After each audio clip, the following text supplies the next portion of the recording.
dia nggak butuh apa-apa, dia cuma butuh sosok suami imam yang benar-benar imam, tidak imam kamuflase.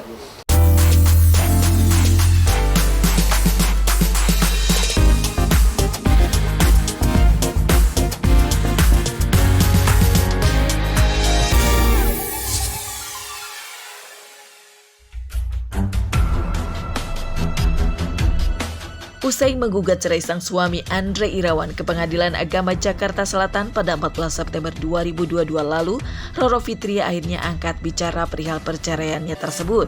Sebelumnya, sempat beredar kabar jika perceraian Roro terjadi akibat adanya kekerasan dalam rumah tangga atau KDRT yang dilakukan sang suami terhadap dirinya.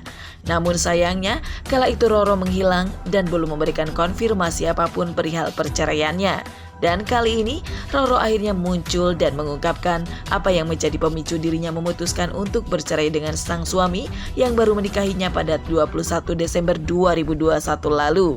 Roro mengungkapkan jika dirinya mengalami kekerasan secara verbal hingga membuatnya trauma dan harus menjalani terapi psikologi.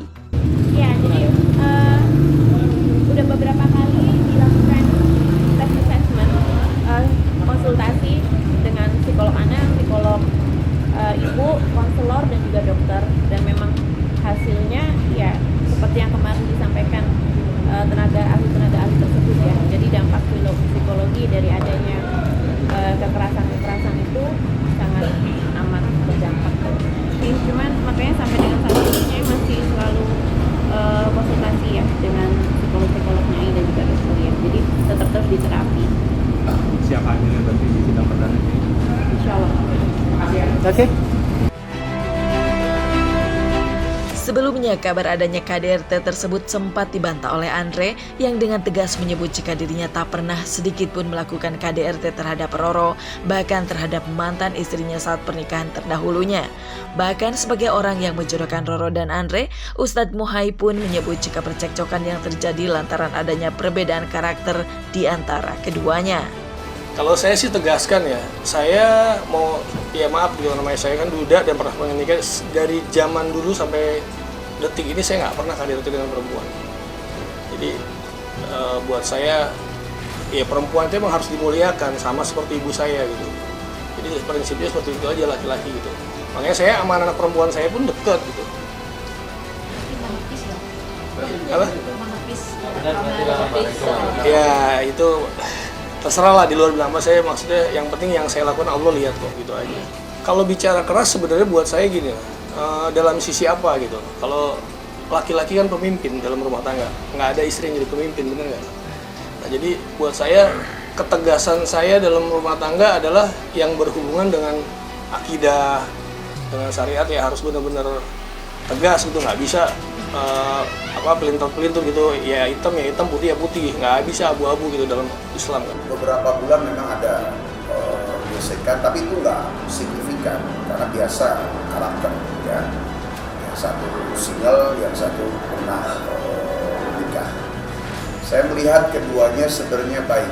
Ngomongnya ngayun, aku begini. Andre mau Betawi itu. Sebenarnya mungkin tidak kasar ya, cuma kayak bicara begini jadi sebetulnya tidak. Kalau saya melihatnya, bagaimanapun ucapan itu jadi akan seperti marah, karena bicara cepat sekali kalau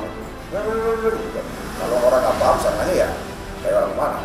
Makanya dengan cara komunikasi yang mungkin sedikit kurang, mungkin karena nggak terlihat wajah gitu Pak seperti marah. Padahal memang gaya bicaranya. Jadi kalau bilang sangat jauh beda, ini ngayu, ini cepat, sebenarnya bukan marah-marah. Nah saya tidak akan membela siapa-siapa sebagai guru mereka.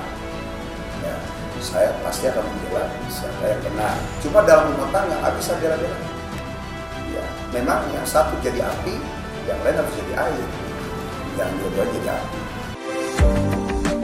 Rupanya tak sekedar mendapat perlakuan kasar secara verbal dari sang suami, namun alasan lain perihal kebiasaan Andre yang tidak bisa berhenti bermain wanita pun semakin membuat Roro mantap menggugat cerai. Pasalnya, Andre sempat berbohong kepada dirinya dengan alasan menjenguk ibunya, namun yang dilakukan Andre justru menemui wanita idaman lain. Dia pergi dari rumah, itu Nyai sudah bilang, ayo Pak, Nyai dampingi untuk bisa langsung jenguk mama gitu. Karena sebelum-sebelumnya juga Nyai yang dampingi, tapi dia dengan frontal, nggak usah lo di rumah aja. Karena apa? Karena mau keep in touch lagi tuh sama wanita idaman lain tadi gitu. Dan Nyai punya buktinya gitu. Terus abis itu ya sudah, dia entah ya pokoknya banyak kamuflase lah dari alasan-alasan dia. Terus yang tadi disampaikan ya udah mengirim makanan aja ditolak, dibuang sama dia, terus dibilang Nyai istri nggak punya adab apa segala macem gitu. Terus Nyai pernah Nyai datang ke depan rumahnya, tapi karena saking traumanya Nyai kalau ketemu selalu bertikah apa aja jadi bertikah. Jadi Nyai udah sampai depan rumah mamanya Mas Andri, lalu Nyai kembali lagi, Nyai balik kanan karena Nyai takut trauma gitu. Dan secara uji klinis juga Nyai sudah beberapa kali Nyai bisa duduk di sini juga karena udah beberapa kali konsultasi dengan beberapa psikolog. Nanti bisa langsung ditanyakan kepada tim psikolog Nyai dan juga dokter Nyai. Saking percayanya, saking hormatnya sama Mas Andri di awal, Nyai go ahead terus. Karena Nyai lillahi ta'ala. Nyai nggak butuh apa-apa. Nyai cuma butuh sosok suami imam yang benar-benar imam, tidak imam kamuflase, yang sayang, yang hormati Nyai, yang tidak akan tega bentak Nyai, tidak akan tega kata-katain Nyai goblok, katain. Saya jawab. Tadi bilang nonverbal, Nyai dipukul berarti. Itu Nyai belum bisa ngomong di sini ya. Tapi sudah melakukan visum Nyai. Itu dulu. Dan satu lagi yang digarisbawahi, dia menjawab kan, teman-teman media kan lihat ya, saya 24 jam bersama Nyai, kapan saya mau selingkuhnya, maksudnya gitu. Salah, dia nggak pulang ke rumah tuh udah sering ya, jam 12 malam, jam 3 pagi, jam berapa. Awal-awal Nyai gondelin, Nyai masih bisa sabar, tapi lama-lama ya udah.